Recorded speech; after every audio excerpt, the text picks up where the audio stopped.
अस्सलाम क्लास 6 अब हम सितंबर का न्यू चैप्टर स्टार्ट कर रहे हैं, unit 4 photosynthesis and respiration in plants. Class 6 plants का तो हम पहले भी पढ़ चुके हैं। प्लांट्स जो है वो लिविंग ऑर्गेनिज्म है।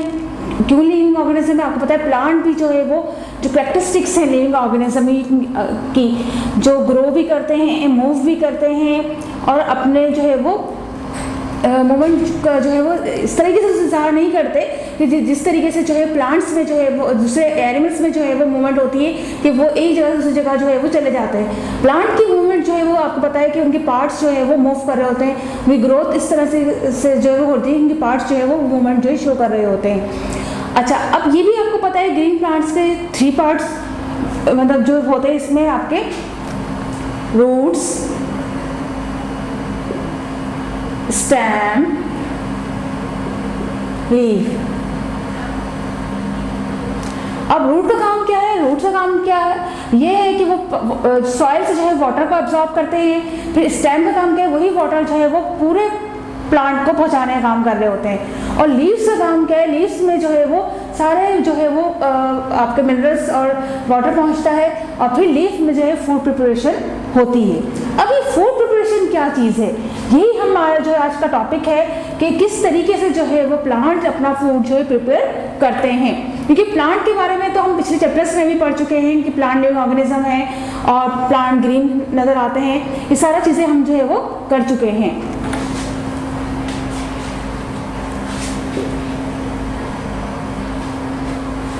अच्छा, अब एक चीज़ और भी है कि स्टूडेंट्स अगर हम प्लांट्स को, क्योंकि आपने देखा होगा कि प्लांट को जो है वो सनलाइट में रखा जाता है। अगर प्लांट को हम डार्क में रख दें तो क्या होता है? आपने खुद भी देखा होगा कि प्लांट को हम डार्क रूम में रख दें तो मुरझा जाते हैं, वो जो है वो फ्रेश नहीं रहते। लेकिन जैसे ही वो सनलाइट में जाते हैं जो है वो फ्रेश हो जाते हैं। क्योंकि इनमें जो एक ग्रीन मेटल अल्लाह ताला ने रखा है, इनके जो लीफ होती है, लीफ का स्ट्रक्चर जो इस तरीके से आपका होता है, लीव्स होती हैं।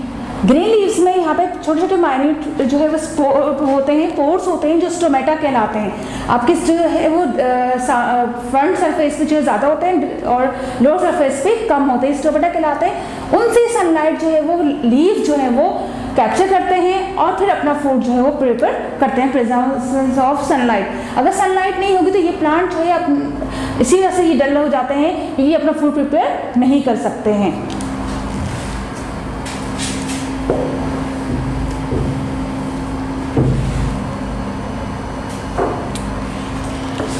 चैप्टर की तरफ चलते हैं ताकि हम चैप्टर को अच्छी तरीके से डिस्क्राइब कर सकें। तो चैप्टर का नाम भी देखिए क्या है कि फोटोसिंथेसिस एंड रेस्पिरेशन। सबसे पहले हम फोटोसिंथेसिस पढ़ेंगे। यहाँ मैं लिख रही हूँ, यहाँ अब देखिएगा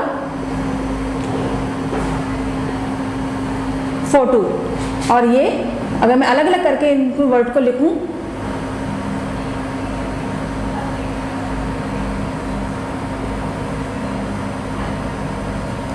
फोटोसिंथेसिस। क्या है ये? फोटोसिंथेसिस। अब फोटो मीन्स क्या होता है? लाइट। अब कौन सी लाइट है? असल में सनलाइट है। ये किस लाइट की हम बात कर रहे हैं? सनलाइट की बात करें। और सिंथेसिस मीन्स मैन्युफैक्चर कह लें या आप इसको कह लें प्रोड्यूस करना, इसके मायने जो है इसमें लिए जाते हैं।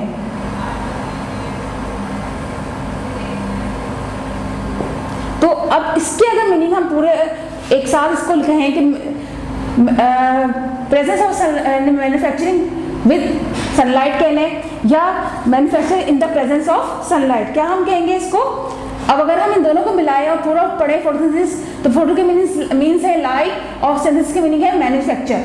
तो इसका मीनिंग क्या बनेंगे? Manufacture in the presence of sunlight, यानी कोई भी चीज़ जो बन रही है वो किसकी प्रेजेंस से बन रही है? सनलाइट की प्रेजेंस से बन रही है। यानी कि जो इसके मीनिंग बनेंगे तो यही वो प्रोसेस है जिसकी वजह से जो है आपके प्लांट जो है अपना फूड प्रिपेयर करते हैं। अब नाम से ही जाहिर आ रहा है फोटोसिंथेसिस प्रोसेस का नाम है, तो इट्स मीन कि प्रेजेंस ऑफ सनलाइट में जो है वो अपना फूड प्रिपेयर करेंगे। अब प्लांट को अपनी फूड प्रिपरेशन के लिए 4 चीज़ों की, यानी 4 थिंग्स की जो है वो ज़रूरत होती है। अब वो क्या क्या है?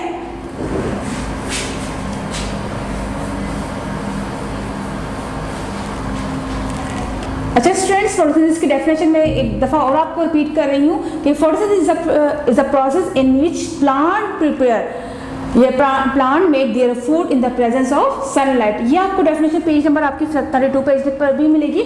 आपने चैप्टर को वहाँ से भी रीड आउट करना है पूरी जो है वीडियो देखने के बाद।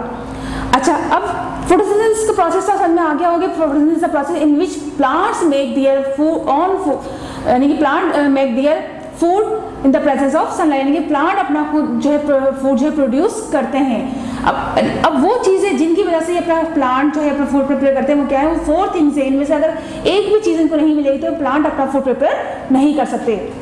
सबसे पहली चीज़ क्या है इसमें, नंबर 1 क्या है,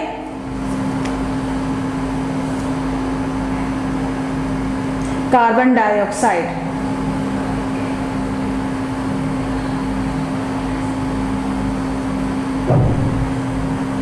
अब कार्बन डाइऑक्साइड कहाँ से आती है? आपने देखा होगा जब हम सांस लेते हैं, एनिमल सांस लेते हैं, लिविंग थिंग सांस लेते हैं, तो हम ऑक्सीजन अंदर लेते हैं और कार्बन डाइऑक्साइड बाहर निकलते हैं। ये हम रेस्पिरेटरी सिस्टम में पढ़ भी चुके हैं पहले भी। उसके अलावा कार्बन डाइऑक्साइड आपके एटमॉस्फेयर में मौजूद है। तो ये प्लांट क्या करते हैं डे टाइम में, क्योंकि फोटोसिंथेसिस का प्रोसेस सिर्फ डे टाइम में होता है, तो उस दौरान ये क्या करते हैं, सारी कार्बन डाइऑक्साइड एब्जॉर्ब कर लेते हैं। अब किस तरीके से एब्जॉर्ब करते हैं, तो लीफ, मैंने आपको अभी स्ट्रक्चर बताई थी कि लीफ में जो स्टोमेटा होते हैं उनके जरिए कार्बन डाइऑक्साइड जो है वो एंटर होती है। कार्बन डाइऑक्साइड गैस जो है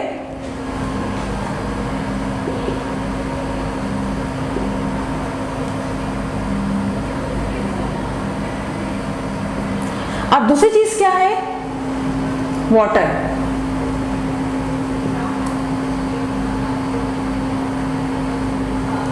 ये इसका केमिकल फॉर्मूला क्या आता है वाटर का, H2O।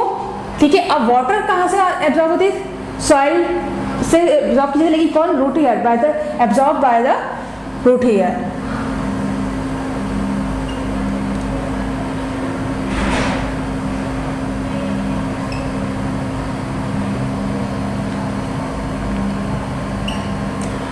अब तीसरी चीज क्या है,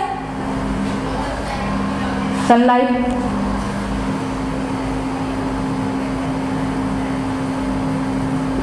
जो कहां से आती है, आपकी सन से जो है वो आती, कम फ्रॉम सन।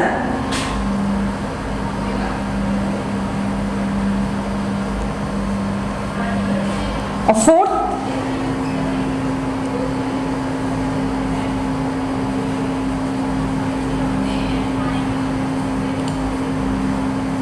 क्लोरोफिल। अभी क्लोरोफिल क्या है, असल में ये ग्रीन मैटर है जो अल्लाह ताला ने प्लांट्स में रखा है नेचुरली जो है प्लांट में, इसी वजह से ये हमें प्लांट जो है वो ग्रीन नजर आते हैं।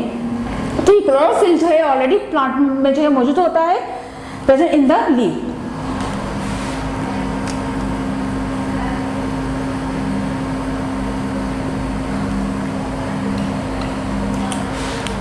ठीक है, कहाँ होता है, ये लीफ में होता है। अब ये चारों चीजें हैं जिनकी वजह से फोटोसिंथेसिस का प्रोसेस जो है वो आपका होता है, carbon dioxide, water, sunlight, chlorophyll. Carbon dioxide air से आती है, स्टोमेटा के जरिए एंटर होती है लीफ में, फिर वाटर जो है सॉइल से लिया जाता है, रूट हेयर जो स्टेम में होते हैं वो एब्जॉर्ब करते हैं, सनलाइट जो है वो सन से आती है, वो भी आपका जो लीफ है वो एब्जॉर्ब कर रहे होते हैं, क्लोरोफिल ऑलरेडी जो है वो लीफ में मौजूद होता है। ये चारों चीजें मिलके जो है वो आपके जो है वो प्लांट जो है फूड प्रिपेयर अपना जो है वो करते हैं इन चारों चीज़ों की मदद से। इनमें से कोई भी एक चीज़ कम होगी तो वो प्लांट अपना फूड प्रिपेयर नहीं कर सकते। अच्छा, दूसरा ये कि आपका जो फोटोसिंथेसिस का प्रोसेस है प्लांट का वो डे टाइम में होता है, नाइट टाइम में नहीं होता। क्यों? क्योंकि सनलाइट जो है वो नाइट टाइम में नहीं होती। तो ये सारे प्रोसेस जो है वो आपका क्या कहलाता है, यानी जिन चारों चीज़ों की वजह से जो फूड प्रिपेयर करेंगे प्रेजेंस ऑफ सनलाइट, वो कहलाता है आपका फोटोसिंथेसिस जो है वो कहलाता है। अच्छा, अब दूसरा ये मैं आपको एक इक्वेशन के जरिए भी मैं आपको यहाँ पर बता देती हूँ, मैं इसको रब कर रही हूँ ये किस तरह से प्रोसेस होता है आपका।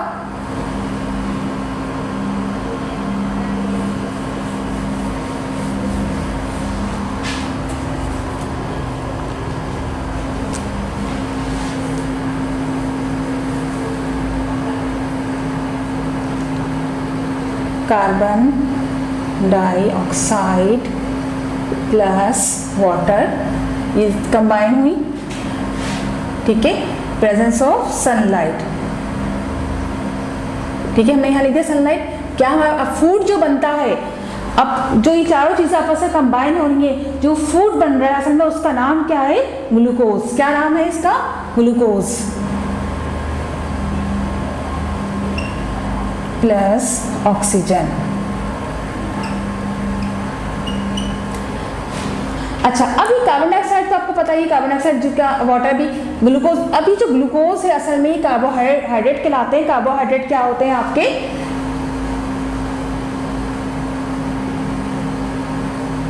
इसमें जो है वो 3 एलिमेंट होते हैं, कार्बन, हाइड्रोजन एंड ऑक्सीजन। ये तीनों एलिमेंट मिलकर क्या बनाते हैं? आपके कार्बोहाइड्रेट जो है वो बनाते हैं। तो ग्लूकोज एंड स्टार्च, ये जो है इसी के जो है वो मेंबर है, कार्बोहाइड्रेट के मेंबर है। क्योंकि जब प्लांट अपना फूड प्रिपेयर करता है तो किस सूरत में करता है? ग्लूकोज की सूरत में। अब सारा जो प्लांट वो अपना फूड प्रिपेयर करेगा वो सारा एक दफा में तो यूज नहीं करेगा, तो वो स्टोर की सूरत में करके रखता है अपने पास स्टार्च की सूरत में। और जब उसे फिर जरूरत पड़ती है फूड की तो किसमें कन्वर्ट कर देता है? वो ग्लूकोज में, फिर उसको जो है वो यूज करता है। इसी तरीके से प्लांट का जो प्रोसेस जो है वो चलता रहता है। यानी कि मैंने आपको एक इक्वेशन ये कहलाती है इस तरह से कि carbon dioxide plus water, water के साथ कंबाइन हुआ, सनलाइट जो है वो प्रेजेंस ऑफ सनलाइट और क्लोरोफिल ऑलरेडी जो है वो समय मौजूद होता है। मैं यहाँ लिख भी देती हूँ कि आपको और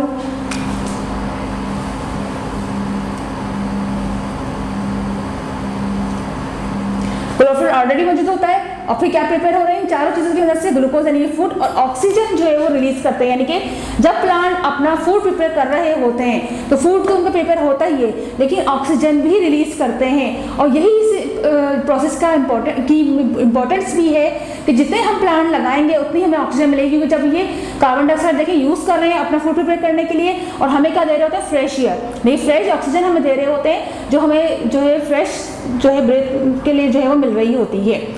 अच्छा, ये वाला जो आपने मैंने अभी आपको यहाँ से समझाया है, ये आपके पेज नंबर 32 से जो है रीड आउट भी जो है वो करना है यहाँ से अच्छी तरीके से, ताकि आपको और समझ में आ जाए। अच्छा क्लास, एक चीज और मैं हम आपको मेंशन कर दूं कि तो आपको क्लियर हो गया होगा, इसको और ज्यादा रीड आउट करेंगे तो आपको समझ में आ जाएगा।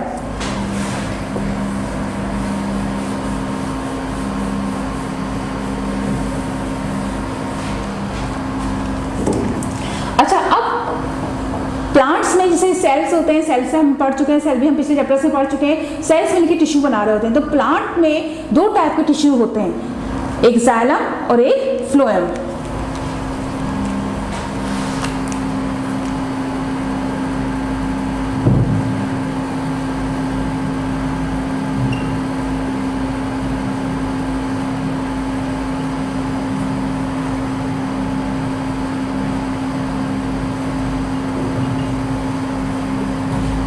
अच्छा क्लास, अभी जो 2 ही टिश्यू जो प्लांट में होते हैं इनका काम क्या है? अभी मैंने आपको बताया कि प्लांट में जो है वो लीफ में जो है फूड प्रिपरेशन होती है। अब लीफ में प्रिपरेशन हो रही है, पूरा प्लांट उसे पूरे प्लांट को उसको यूज करना है, तो ज़्यादा कोई ना कोई तो ट्रांसपोर्ट सिस्टम होगा इसका कि किस तरीके से जो है वो फूड जो है एक पार्ट पे तैयार हो रहा है और पूरे प्लांट को जो है वो पहुँचाया जा रहा है। तो जाइलम का काम क्या होता है?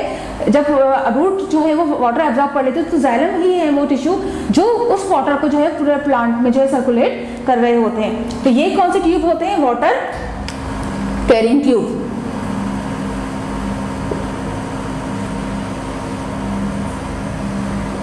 अच्छा, अब जो फूड प्रिपेयर हो जाता है लीफ में तो ये फ्लोएम ही है, PHLOEM, फ्लोएम के यही है जो फूड को जो है वो लीफ से लेकर दूसरे पार्ट्स में जो है प्लांट के पहुंचाते हैं।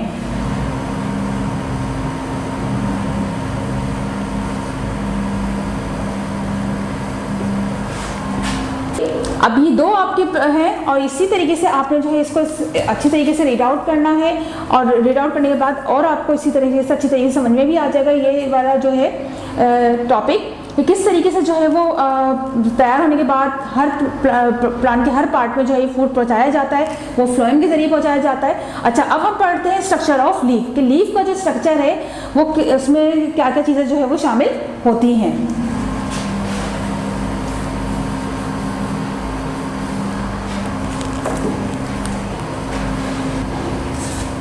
अच्छा क्लास 6, अब स्ट्रक्चर ऑफ लीफ को हम देखते हैं कि स्ट्रक्चर ऑफ लीफ में आप ये देखिए, लीफ आप देखिएगा तो इसमें दरमियान में एक बहुत ज़्यादा जो है वो थिक जो है वो डंडी सी होती है, वो कहलाती है आपकी मिडरिप कहलाती है। अब बारीक बारीक जो लाइनें होती हैं ये कहलाती हैं वैन, और लेमिना यानी कि जो उसका ग्रीन पार्ट होता है, पूरा लीफ जो आपको ग्रीन नजर आ रही है वो लेमिना कहलाता है, और जहाँ से आपकी जो लीफ है वो स्टेम से जुड़ी हुई होती है वो कहलाता है लीफ स्टॉक जो है वो कहलाता है। क्या कहलाता है? लीफ स्टॉक कहलाता है। अच्छा, प्रोसेस और आपका फोटोसिंथेसिस, डेफिनेशन ऑफ फोटोसिंथेसिस आपको क्लियर हो गई होगी। पेज नंबर 32 और पेज नंबर 33 पर आपका ये पूरे जो है वो इसकी रीड आउट अच्छी तरीके से आपने कर लेना है। पेज नंबर 32 और पेज नंबर 33 पर इसको अच्छी तरीके से आपने रीड आउट करना है। अच्छा, अब है इंपॉर्टेंस ऑफ फोटोसिंथेसिस, यानी क्यों ये जरूरी है, अगर फोटोसिंथेसिस ना हो तो क्या जो है प्रॉब्लम आ सकती है। कि many leaves are broad and flat to that they are can absorb plenty of light, यानी कि आपने अक्सर देखा हो लीफ बिल्कुल ब्रॉड होती हैं, चौड़ी होती हैं और बिल्कुल सनलाइट के बिल्कुल सामने होती है, तो इजीली जो है सनलाइट को जो है वो कैप्चर कर लेती हैं। इसी वजह से प्लांट में जो है ये पार्ट है फोटोसिंथेसिस का, जो प्लांट में जो ये लीफ है, प्लांट का जो पार्ट है फोटोसिंथेसिस सिर्फ लीफ में इसी जैसे जो है वो होती हैं। और उसके अलावा इसमें क्लोरोफिल मौजूद होता है, स्टोमेटा होते हैं, इसकी मदद से एक्सचेंज ऑफ गैसेज जो है इजीली हो जाते हैं।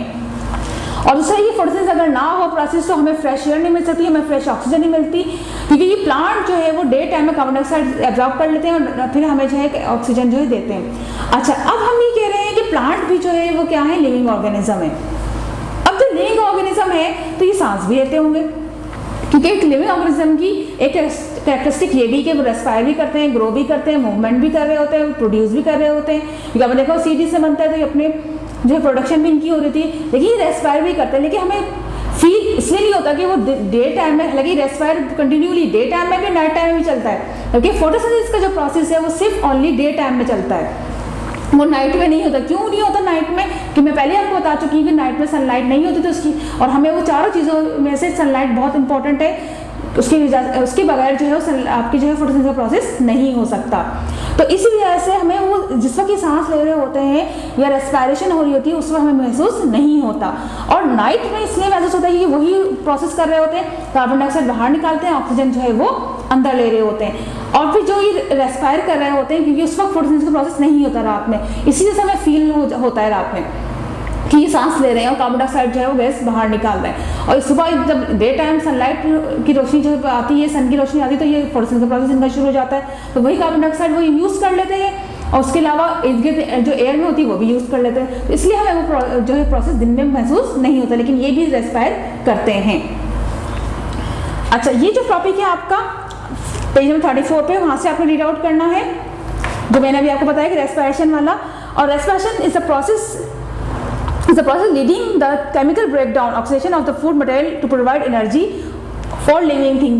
प्रोसेस वही है जिस तरह से हम पहले ही पढ़ चुके हैं कि लिविंग थिंग में जो है वो आपका लिविंग थिंग जो है, जब रेस्पिरेशन का प्रोसेस होता है तो ज़्यादातर ऑक्सीजन जो है वो एंटर होती है, तो जो फूड हमने खाया होता है उसके साथ कंबाइन होती है, ऑक्सीडाइज होती है, और फिर जो हमें उसके प्रोडक्ट के तौर पे हमें एनर्जी जो है वो मिलती है, जिससे बाकी एक्टिविटीज जो है वो उसकी होती हैं। सही। अच्छा, अब पेज नंबर 35 पे आपका जो है वो नेक्स्ट टॉपिक है इसका कि oxygen carbon dioxide balance in nature.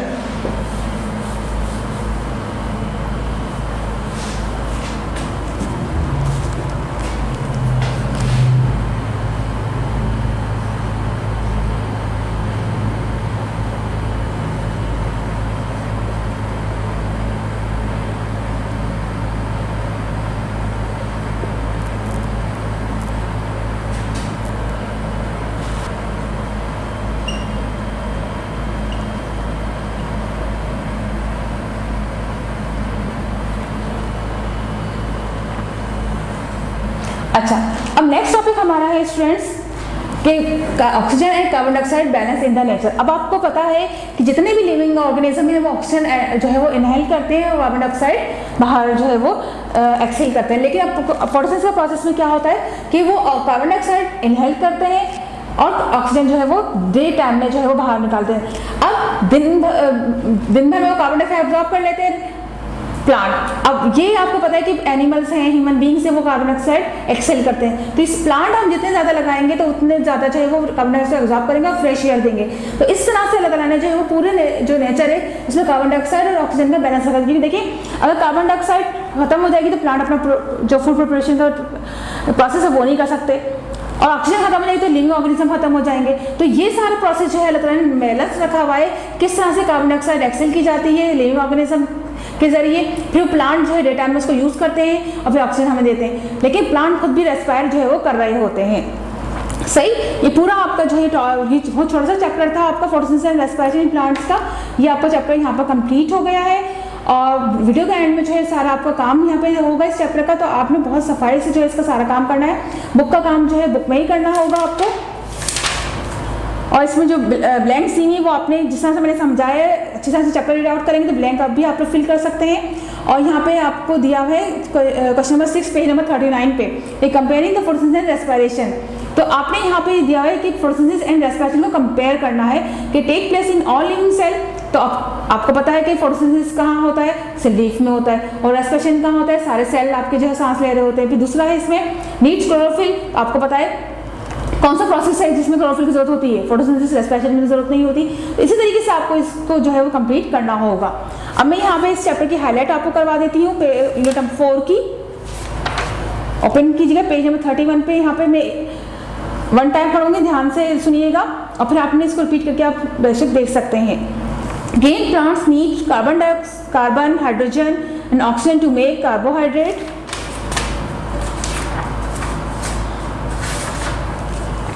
फिर है आपके पेज नंबर 32 पर फर्स्ट पैराग्राफ की second line, seed plant have roots, stem and leaves. फिर है आपका जो है वो सेकंड पैराग्राफ 32 पर ही second line, root push down into the soil and the stem and leaves push up into the air.